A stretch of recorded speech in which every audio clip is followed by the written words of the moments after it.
बिस्मिल्लाहिर्रहमानिर्रहीम। अस्सलाम वालेकुम दोस्तों, तुसी वेख रहे हो Facebook page, YouTube channel Punjab ज़मीन ऑनलाइन। मैं हाँ तुहाडा दोस्त मोहम्मद इमरान खान। दोस्तों वीडियो मुकम्मल देखो, बहुत ही माशाल्लाह शानदार वीडियो अज बन रही है JV लसन के बारे, G1 लसन के बारे। दोस्तों असी आए हैं इत्थे अज़हर जहांगीर अपना YouTube channel official Azhar Jahangir Bhattu साहब कोल, ते असी उन्हां कोल पुछांगे कि ये लसन के बारे। इन्होंने 3 एकड़ लसन काश्त किया ते इहदे बारे जरा असी उन्हां कोल सवाल करांगे कि इहदे बारे साडे दोस्तां नूं थोड़ा जिहा ब्रीफ करो कि इहदे की अखराजात ते की आमदन है इन्हां दा, ते इन्हां दी सानूं बचत किन्नी क है ते साडे अखराजात किन्ने, सानूं किन्ना किन्ना बेनीफिट मिल सकता है। जी अज़हर भाई जान, अस्सलाम वालेकुम। वालेकुम सलाम। की हाल है सब ठीक हो? अल्हम्दुलिल्लाह। अच्छा भाई जान, असीं तुहाडे कोल आए अपने दोस्तों वास्ते कि तुसी लसन की काश्त की है, माशाल्लाह बहुत सोहना लसन खड़ा तुहाडा, ते असीं अपने दोस्तों वास्ते आए हैं कि इन्फॉर्मेशन देने इनके बारे। तुहाडा एक्सपीरियंस माशाल्लाह बहुत अच्छा है, तो सानूं इनके बारे दसो कि इनके लसन के बारे थोड़ा जिहा तारफ कराओ कि ये गैर मुल्की है या साडे अपने मुल्क पाकिस्तान का ईजाद किया है। भाई जी ने पाकिस्तान का अपना ज़ाती बीज है। डॉक्टर हुमायूं साहब ने NARC इस्लामाबाद दे विच उन्होंने ये सीड ईजाद किया है। अपना ज़ाती रजिस्टर और देसी है। अक्सर लोग तो वेखते हैं मोटा लसन है भी ये हाइब्रिड है, नहीं ये देसी लसन है अपना। देसी लसन, अच्छा चलो जी माशाल्लाह, अल्लाह ताला उन्होंने मगफरत फरमाए। तो इन्हां दे बारे सानूं दसो कि इहदे च 1 एकड़ दे विच साडा इहदे च बीज किन्ना क लगदा है, बीज दे अखराजात साडे किन्ने ने? भाई जान हर बंदे का तरीका अलग है लावन का। कोई सुक्का 8 मन ला दिंदा है, कोई 10 मन ला दिंदा है, कोई 20 मन भी लांदा है। कोई फिक्स नहीं है भी तुसी 10 मन लाना है, 15 मन लाना है, जिन्ना तुहाडा दिल करे। कम से कम 8 मन तो लैके तुसी 20 मन तक 1 एकड़ दे विच ला सकदे हो। आ जिहड़ा अपना लग्या है सीड, ये तकरीबन 1 एकड़ दे विच 9 तो 10 मन लग्या है। इस तरीके अगर तुसी लांदे जे तो तुहाडा 9 तो 10 मन लगेगा। अच्छा, तो इनके बारे सानू साडे दोस्तों को थोड़ा जिहा ये भी आगाही दिओ कि इनदे च तकरीबन साडा खर्चा किन्ना क आंदा है, खर्चा सानू पानी पैनी है। खर्चा भाईजान इनका सिर्फ सीड है। अगर तुसी इनका सीड खरीद लेंदे हो ना, तो जिहड़ा दूसरा खर्चा है वो तकरीबन 3 तो 4 लाख रुपया 1 एकड़ का।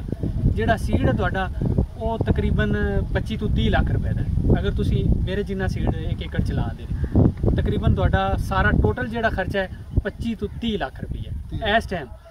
अगर तुसी फ्रैश ताज़ा सीड खरीदो हुण एडवांस बुकिंग दे विच, लेकिन अगर तुसी ये सुक्का जात खरीदो तुहानूं महंगा पैसी, फिर तकरीबन 50 तो 55 लाख रुपया तुहाडा 1 एकड़ का सीड आस। अच्छा जी, सानू जरा साडे दोस्तां नूं ये भी दसो कि ये अगर असीं तुहाडे कोल इस टाइम साडा कोई दोस्त खरीदना चाहे तो उन्होंने ये सीड मिल सकदा? जी मिल सकता है। सारे तो पहले तो आवे फील्ड विजिट करे। उन्हें होर भी साफ ज़ाहिर है जिहड़ा बंदा जीवन के बारे इन्फॉर्मेशन रखता है, उन्होंने लावना चाहता है ना, वो इनके बारे रिसर्च जरूर करता है, वो फील्ड भी विजिट करता है। आवे साड़ी फील्ड वेखे, उन्होंने पता लगे यार वाकई फील्ड है, उन मतलब कि इस चीज़ अंदाजा हो सी जितनी अच्छी फसल हो सी उतनी अच्छी अगे उनकी फसल तैयार हो सी। आवे इंशाल्लाह उन्हें सीड मिल जाएगी। अच्छा, दूसरी गल कि इनके साडो अखराजात तकरीबन पाते तुसी भी जिन्ने लाख खर्चा आ रहा है। हाँ जी, इनकी साडी बचत भी दसो कि 1 एकड़ च सानू बचत कितनी आएगी? बचत भाईजान हुण जिवें रेट चलता पिया ना जी, अगर आपां सुक्का मैं तुहानूं दस्सिया मेरा 9 तो 10 मन लग्या है, इनकी जिहड़ी पैदावार आनी तकरीबन इंशाल्लाह 200 मन तो लैके 300 मन 1 किले दे विचों। 200 मन तो लैके 300 मन तकरीबन इतनी। अगर तुसी 200 मन भी लाओ ना तो 2500 रुपये रेट लाओ, तकरीबन 2.5 करोड़ रुपए का 1 एकड़ है। 2.5 करोड़ रुपए का 1 एकड़ है। अगर तुसी वेखो भी अगले साल रेट कम हो सकता है, ये भी ज़हन च रखना चाहिए ना। बंदे आखते हैं कि यार ये मंडी च आ जासी, ये मंडी च अजे 3 तो 4 साल नहीं आना। अजे बीज की डिमांड ही इतनी है कि लोग एडवांस च इनू लेंदे ने।